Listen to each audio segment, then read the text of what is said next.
Hello student, welcome to संज्ञान academy. आज की क्लास में हम बात करने जा रहे हैं एक्सरसाइज 2.2 और इस एक्सरसाइज के अंदर हमें एक थ्योरम पढ़नी है, that is fundamental theorem of arithmetic. Theorem क्या है? थ्योरम है एक composite number can be express as a product of primes and this factorization is unique। वो जो फैक्टराइजेशन है वो क्या होगा? यूनिक। मतलब क्या इस थ्योरम का मतलब ये है कि एक कंपोजिट नंबर है, उसे हम रिप्रेजेंट एक्सप्रेस कर सकते हैं as a product of prime. किसी भी कंपोजिट नंबर को एक्सप्रेस किया जा सकता है प्रोडक्ट ऑफ प्राइम, यानी प्राइम नंबर्स के प्रोडक्ट की फॉर्म में हम किसी भी कंपोजिट नंबर को एक्सप्रेस कर सकते हैं। And this factorisation is unique. और ये जो फैक्टराइजेशन होगा वो क्या होगा? यूनिक होगा। सिर्फ हम फैक्टराइजेशन की जो प्राइम नंबर है, फैक्टराइजेशन के अंदर जो फैक्टर हम काम में लेते हैं उनका हम ऑर्डर चेंज कर सकते हैं, बट वो जो फैक्टर होंगे ना वो यूनिक होंगे। फॉर एग्जांपल मैंने लिखा 15 एक कंपोजिट नंबर है, ठीक है। अब इस कंपोजिट नंबर को मैं प्राइम नंबर्स की प्रोडक्ट की फॉर्म में एक्सप्रेस कर सकता हूँ। मतलब 15 को मैं लिख सकता हूँ 3 × 5।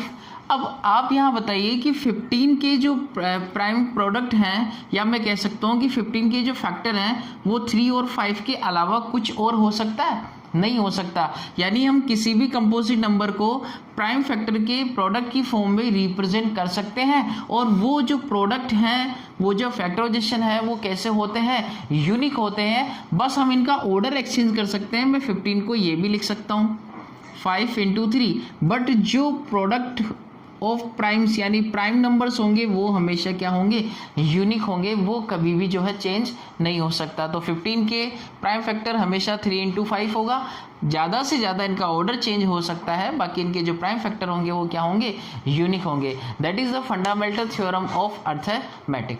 क्लियर? अब इसके ऊपर बेस्ट हमें कुछ क्वेश्चन करने हैं इस एक्सरसाइज के अंदर। क्लियर? फॉर एग्जाम्पल एक डिजिट है, वो बहुत काफ़ी जो है वो रिपीट होती है। फॉर एग्जाम्पल मैंने एक नंबर दिया, इसको इरेज कर देते हैं पूरा। जैसे मैंने एक नंबर दिया आपको 5005। क्वेश्चन क्या बनता है हमारा? ये एग्जाम्पल भी है आपके। क्वेश्चन ये बनता है कि इसे प्रोडक्ट ऑफ प्राइम नंबर की फॉर्म में एक्सप्रेस करो, ठीक है। तो आपने 5000 को इसके फैक्टर करने हैं, इसको प्रोडक्ट ऑफ प्राइम्स की फॉर्म में जो है एक्सप्रेस करना है, ठीक है। तो आप क्या करोगे? आपको पता है प्राइम फैक्टर के जो तरीके हैं उनमें एक तरीका आता है क्या? Factorisation method. तो अब इसके क्या करेंगे प्राइम फैक्टर? तो मैंने इसको डिवाइड कर दिया किससे? 5 से, दैट इज़ 1001। अब मैं इसको डिवाइड कर सकता हूँ 7 से। 7 × 1 = 7, रिमेनिंग कितना हुआ? 3। 7 × 4 = 28, रिमेनिंग कितना हुआ? 2। 7 × 3 = 21। अभी ये किससे डिवाइड होगा? 11 से होगा। 11 × 1 = 11, 11 × 3 = 33। अगेन ये किससे हुआ? 13 से। तो क्वेश्चन हमारा जो है ये बनता है कि 5005 को एक्सप्रेस करो आप इसके प्रोडक्ट ऑफ प्राइम, यानी इसके फैक्टर की फॉर्म के अंदर इसको एक्सप्रेस करें। तो हमने देखा कि 5005 के प्राइम फैक्टर कितने आए? 5 × 7 × 11 × 13। ये इसके हमने एक्सप्रेस कर दिया इसको प्रोडक्ट ऑफ प्राइम नंबर्स और फैक्टराइजेशन की फॉर्म में। क्लियर? तो आपकी एक्सरसाइज का जो फर्स्ट क्वेश्चन है उसमें काफ़ी सारी डिजिट्स दी हुई है जिन्हें आपको प्राइम नंबर की फॉर्म के अंदर एक्सप्रेस करना है, ठीक है। तो वहाँ से आप इसकी प्रैक्टिस करिए। क्लियर? एक एग्जाम्पल आपके और दिया हुआ है, एग्जाम्पल नंबर 1। वो बहुत इंपॉर्टेंट एग्जाम्पल है, तो हम उसको सोल्व करेंगे, ठीक है। देखिए क्या एग्जाम्पल है।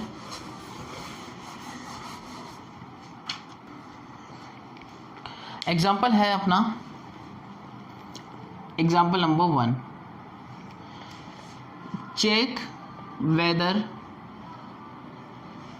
6 की पावर n कैन बी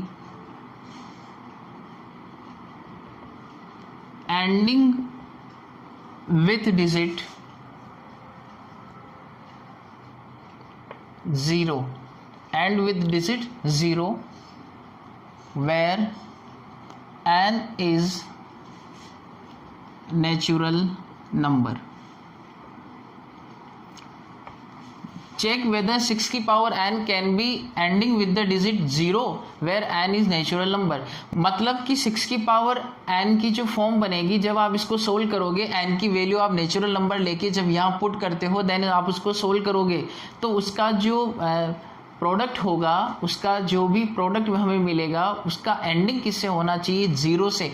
ये बात आपको चेक करनी है. ठीक है, देखो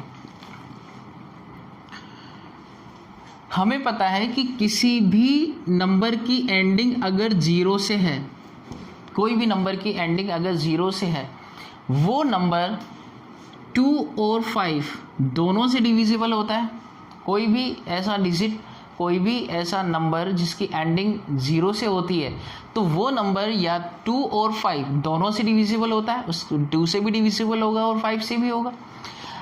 अगर हम यहाँ बात करें 6 की पावर n की, तो 6 की पावर n 2 से तो डिविजिबल होगा, बिल्कुल 6 2 से डिविजिबल होता है.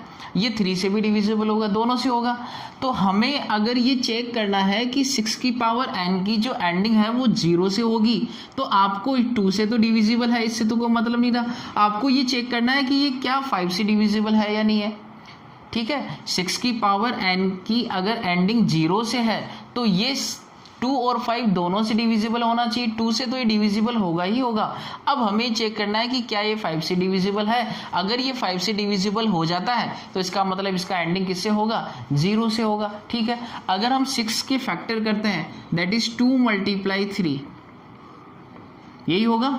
आपने रूल्स ऑफ इंडाइसिस पढ़े होंगे, पावर्स के जो रूल हैं वहाँ हम पावर को सेपरेट कर सकते हैं अगर वो ब्रैकेट के लगी है कॉमन. तो मैंने यहाँ पे पावर को क्या कर दिया? सेपरेट कर दिया. तो हमें मिला 6 की पावर n इक्वल्स टू 2 की पावर n मल्टीप्लाई 3 की पावर n. आप मुझे बताइए, जब हमने इसके प्राइम फैक्टर किए 6 की पावर n के, तो हमें मिला 2 की पावर n, 3 की पावर n. तो हमें 2 तो मिल रहा है, तो ये 2 से तो डिविजिबल होगा. बट यहाँ पे कहीं हमें 5 as a product of prime नहीं मिल रहा है. यहाँ पे 5 हमें नहीं मिल रहा है. इसका मतलब इसके प्रोडक्ट जब हम इसके फैक्टर जब हम करते हैं तो हमें यहाँ पे 5 नहीं मिल रहा है. इसका मतलब ये जो डिजिट है वो 5 से डिविजिबल नहीं होगी. और अगर ये 5 से डिविजिबल नहीं होगी तो इसकी एंडिंग कभी भी 0 से नहीं होगी, क्योंकि ऐसा नंबर जिसकी एंडिंग 0 से है वो 2 और 5 दोनों से डिविजिबल होता है. ये नंबर 2 से तो डिविजिबल है, बट ये नंबर 5 से डिविजिबल नहीं है. 5 से डिविजिबल नहीं है, इसका मतलब इसकी एंडिंग जो है वो 0 से नहीं होगी. ठीक है, लैंग्वेज हम क्या यूज में लेते हैं इसकी, आपके एग्जाम्पल है, ये बुक का है. तो एग्जाम्पल के अंदर आप देख लीजिए इसकी हम क्या लैंग्वेज यूज में लेंगे. ठीक है, मेन इसकी थीम इतनी सी है कि हमने इसके प्राइम फैक्टर किए, हमने देखा यहाँ 5 नहीं आ रहा, इसका मतलब इसका एंडिंग 0 से नहीं होगा. क्लियर? ठीक है, चलिए आगे बढ़ेंगे अब और एक्सरसाइज के हम कुछ क्वेश्चन सोल्व करेंगे आज 2.2 के. ठीक है, तो क्वेश्चन नंबर 1 मैंने आपको बता दिया, सिर्फ आपको प्राइम फैक्टर की फॉर्म में किसी भी नंबर को एक्सप्रेस करना है. ठीक है, इसके बाद आपका सेकंड क्वेश्चन जो है, सेकंड क्वेश्चन है find the LCM and HCF of following pair and verify that HCF into LCM is equal to product of 2 number. आपको एलसीएम और एचसीएफ दोनों चीज़ें निकालनी है और आपको ये फॉर्मूला जो है ना वो वेरीफाई भी करना है. HCF into LCM is equal to product of 2 numbers, product of 2 numbers. ये आप फॉर्मूला आपको वेरीफाई भी करना है. तो इसमें आपको 3 क्वेश्चन दिए हैं. एक क्वेश्चन हम लेके चलते हैं 96 एंड 404. आपको दोनों चीज़ें निकालनी, एचसीएफ भी और एलसीएम भी. तो बेटा यहाँ एचसीएफ और एलसीएम दोनों हम निकालेंगे फैक्टराइजेशन मेथड से, प्राइम फैक्टराइजेशन मेथड से. तो पहले आप 96 के प्राइम फैक्टर करिए. ये आपको रफ वर्क ही करना है, चाहे तो आप शो भी कर सकते हैं, कोई दिक्कत नहीं है.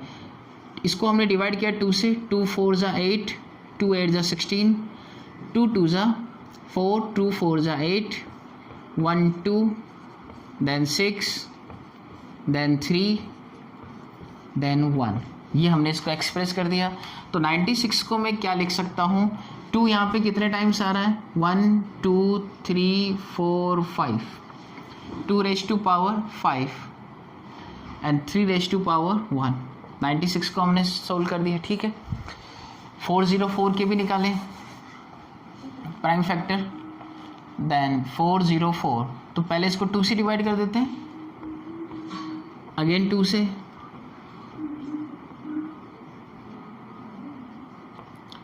101 एक प्राइम नंबर होगा, ये किसी से भी डिवाइड नहीं होगा, ठीक है। तो हमने 404 को लिखा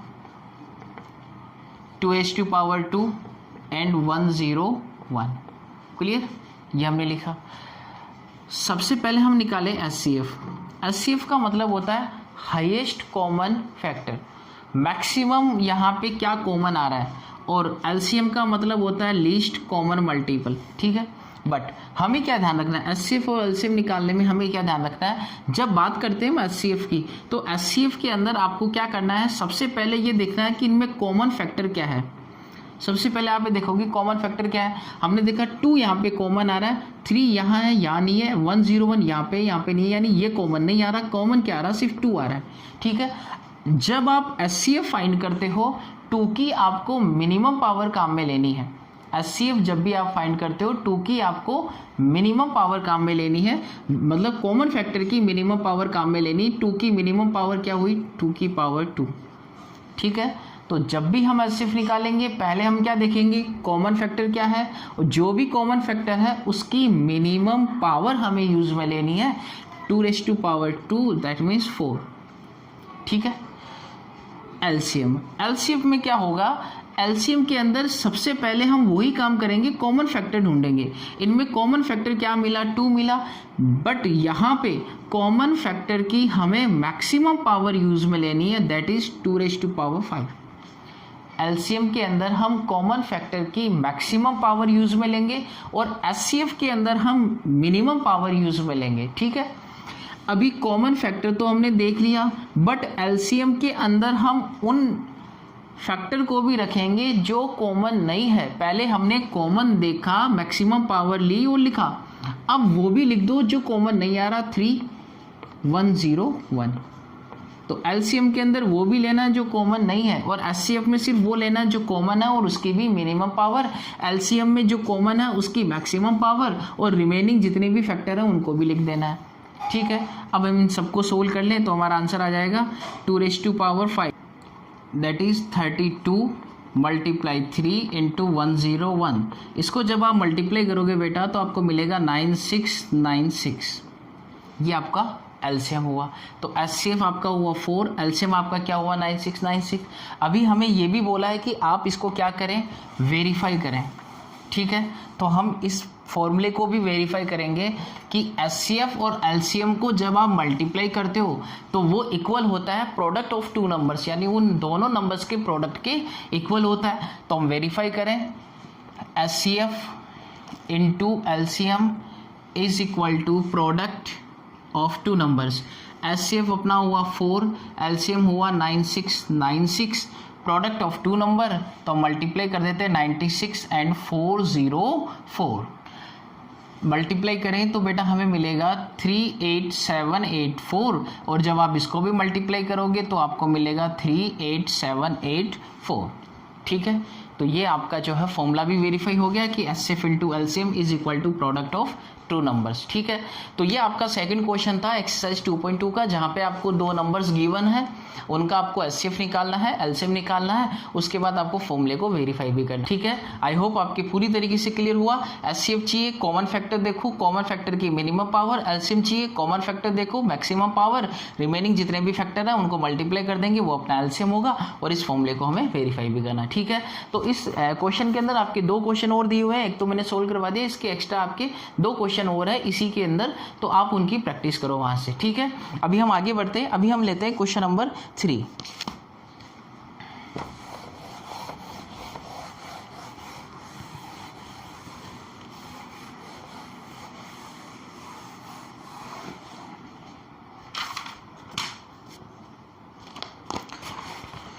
Question number 3, find the HCF and LCM of the following integer by applying the prime factorization method.